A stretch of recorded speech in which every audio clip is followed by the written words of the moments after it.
What's up, guys? Thanks again for joining us at Chef Talks. I'm Terry Foster, and today we are going to do part 2 of our pasta series, where I'm going to show you how to take that dough we made last week, roll it out into sheets, and either cut it into different sized noodles, or you can even make your own fillings, stuff it in there, boom, you got ravioli. Sound good? Hit subscribe, let's get cooking.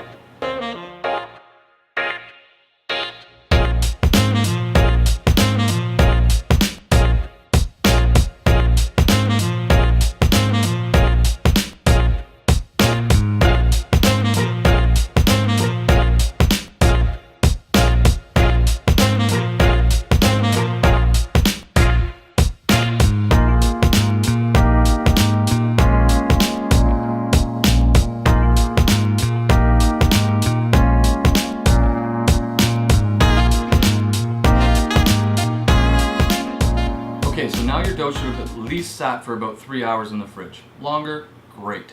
By now it should have hydrated. It'll be more like Play-Doh. It'll be a lot softer than it was. But make sure you let it come up to room temperature. So maybe about 10 minutes. Bring it up to room temperature. You'll notice it's a lot easier to work with. And yeah, so let's get this thing rolling.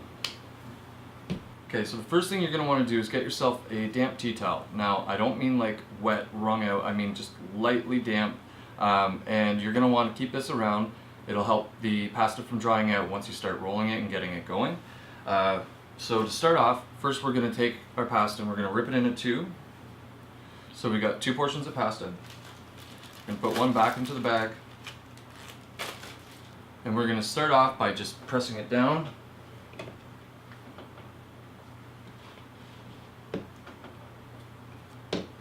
Basically making a circle out of it.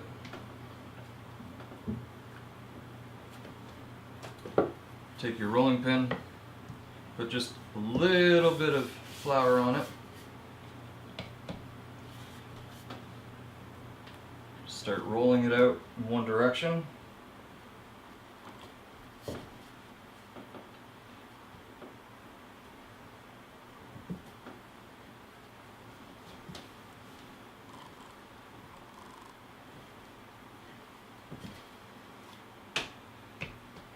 Now the reason I use the French rolling pin is because of the shape with the taper on the ends. It allows you to put more pressure on one side than the other, so you can keep that pasta nice and even. So if it starts getting too thick on one side, just apply a little bit more pressure on that side.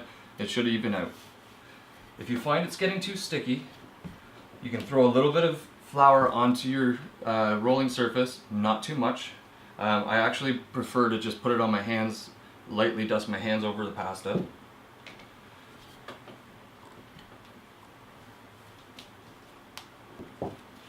So now that we got that rolled out, it's fairly thin.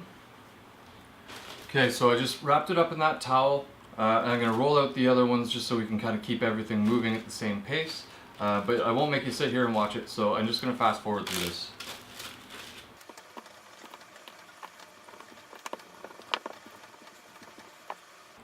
Okay, so next we're going to set up our pasta roller. This thing's not complicated. Just going to clamp it down to the table.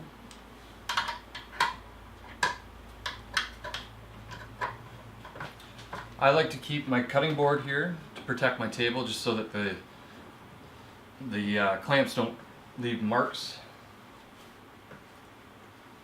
Okay, so now that we got that set up, I'm going to take a little bit of flour, just dust it over the roller. This just prevents it from sticking to the roller as it's going through. You don't need much. We're going to take our first piece, and you're just going to put the end through on number 1 setting.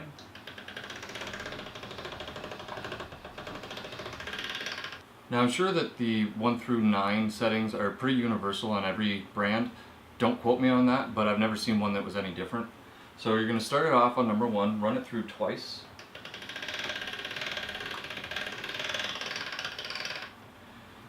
Then we're going to fold it in half.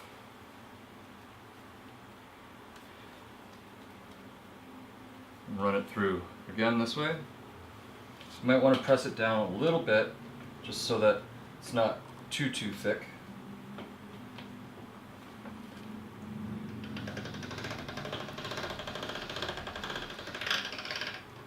Then we're going to fold it over again the opposite way, so that now we have a couple nice straight sides. Give it a push down. And run it through number 1 again.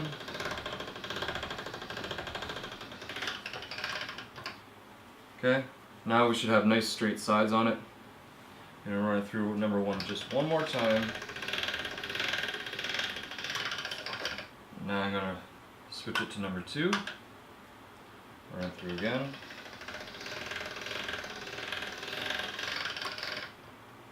Number 3.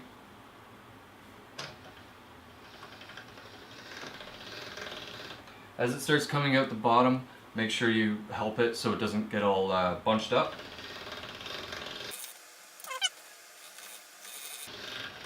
You can see it's starting to get a lot smoother, starting to be like kind of silky. That's what you want to see.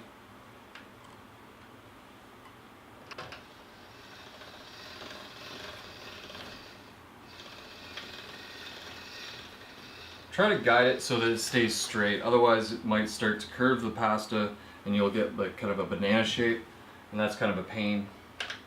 Going up to number 6 now.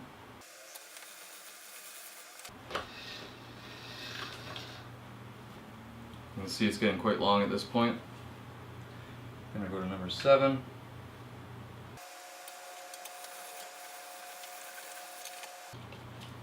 Now, this is usually where I stop, around number 7. You could go a little bit more, but I personally wouldn't.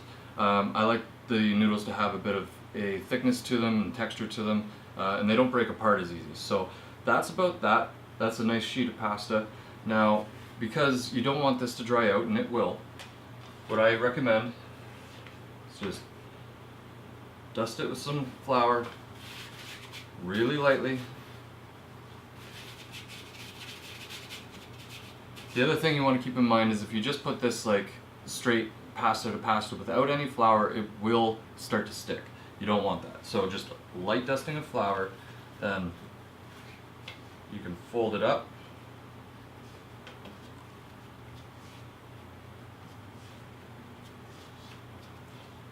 Like that. You can put that into your tea towel, and that should stay good while you roll out a couple more. Try to do this in batches. Don't try to do too much at one time, otherwise you'll probably end up drying it out. It'll break and it won't be that great. So make sure you keep it covered. And we're going to start on the next one.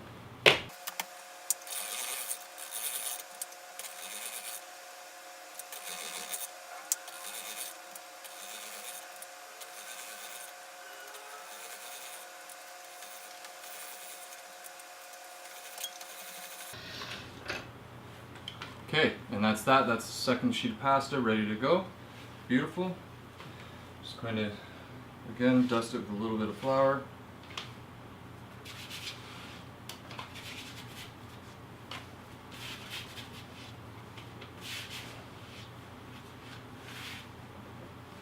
And I'm going to fold that one up too. Okay, there we go. Now, we don't want to spend too much time on that, so I'm just going to quickly show you a couple different types of noodles. You can get this attachment here. You can get this attachment here that has fettuccine and linguine cutter on it. So it's as simple as put the pasta in with the cutter, run it through,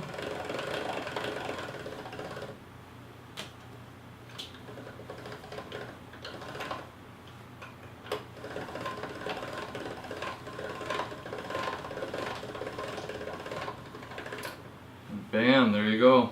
Beautiful fresh pasta. Doesn't get much nicer than that. Once you do have it all cut, I recommend throw a little bit more flour on there. Just toss it around, stop it from sticking together. Then you can just pop that right back into another Ziploc bag. And I would use these within like a day. Better to make it fresh, use it the same day. Alright, now I'm going to show you how to make my favorite noodle, which is the tagliatelle. Very simple, but it's a little bit more rustic.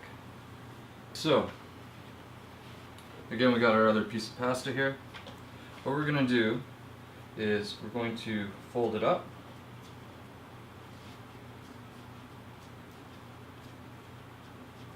Just going to move my mat because I don't want to cut it.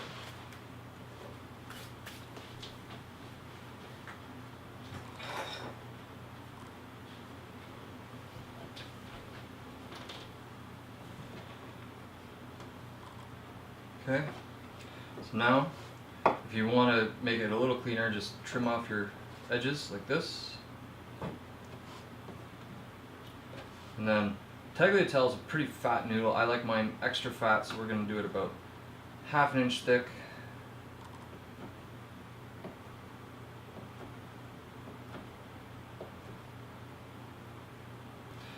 Now, it is important to try to keep all your noodles fairly consistent.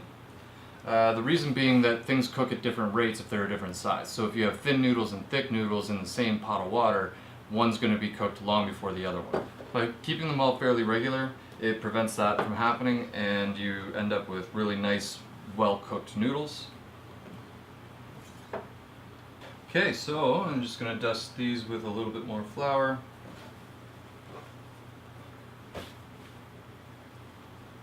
Dust those with a bit more flour. Now you can see we've got nice, fat tagliatelle noodles. Those things look awesome on a plate.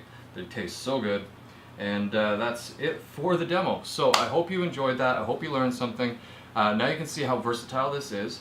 If you wanted to do a ravioli, I will do another demo on ravioli specifically because I think it deserves its own episode. So we will look at ravioli.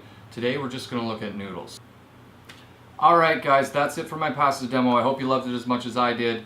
Next week we're going to be doing a couple different pasta dishes with this pasta. We'll look at a carbonara with smoked bacon, and we're going to do an Alfredo that's easier than opening a jar. So you're not going to want to miss it. Hit subscribe, turn on notifications. If you like this video, give me a thumbs up. If not, tell me down below, I need to know. Otherwise, thanks again for joining me on Chef Talks, and good cooking.